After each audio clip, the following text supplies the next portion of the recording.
Minister O'Gorman, it was with great dismay that we watched your response to Senator Sharon Keown in the Shannon last week when she raised the issue of violent and sex-offending adult males in Irish women's jails. You flatly ignored the concerns she raised, which centred around the rights of incarcerated women. It was no surprise Minister O'Gorman served us up a loud, strong echo of the past. Irish women are very used to the experience of not being valued enough to be listened to. It's been an intergenerational experience. The rights of women have fallen on deaf ears for many centuries on this island, but we're here to tell you women's rights have been ignored long enough in this country. From the cruelty and brutality of the Magdalen laundries and the mother and baby homes, Irish women treated like battery hens by the combined power of a church and state that conspired to withhold contraception from our mothers and grandmothers when it was available for decades elsewhere in the West. From the horror of symphysiotomy, when the pelvises of pregnant women, wide awake and with no anaesthetic, were hacked apart with saws, maiming women for life. All of this, absolutely all of it, centred around the denial of women's bodily autonomy. Note that there was no male counterpart for the homes for fallen women. Ireland never created nor even conceived of homes for fallen men. It was as if our foremothers were impregnating each other or themselves and were treated accordingly. Make no mistake, a woman's body has been a public space for every day of the history of this state, and this day is no different. The optimistic among us might like to think that we've moved on, but the 8th Amendment was repealed in 2018, 3 years after. Can I ask someone to hold this for me, because my hand is just, it's losing out now at this stage. Thank you. Thanks, girls. Just a moment.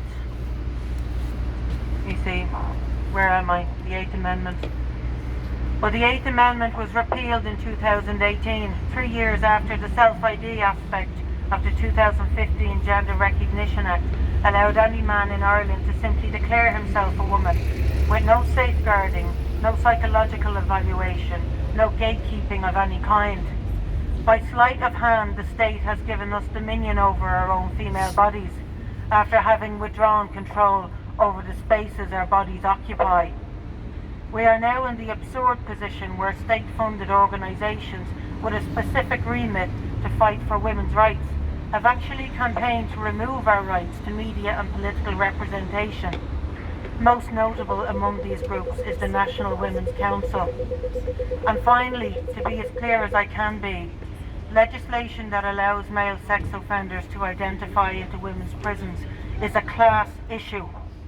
As if the blatant sexism were not enough, and for you, Minister O'Gorman, it clearly is not enough, we must recognise that incarcerated women are drawn from the very most marginalised, disadvantaged and vulnerable groups in this country. Intergenerational poverty and educational disadvantage are the hallmarks of incarcerated women as a group. It is no coincidence that the first women to experience the loss of their sex-protected spaces are the women positioned lowest on the ladder of society. The entwinement of sexism and classism is embedded in the history of this nation, and in particular of this city, from the days when 1/4 of Dublin's population desperately struggled for survival in the fallen down mansions of the rich, where in a spectacular crescendo of cruelty, the employer class achieved its aim by starving the children of the poor in the 1913 lockout we remembered less than a decade ago. The entwinement of sexism and classism is very much our history, and to a large extent our legacy, but it does not have to be our future. The Irish state has always been willing to sacrifice women and girls for the national identity, first as the most Catholic country in the world, now as the most progressive country. However, this time it is not hidden behind the high walls of the religious institutions. It is in plain sight, and the people of Ireland will not stand for it, not again.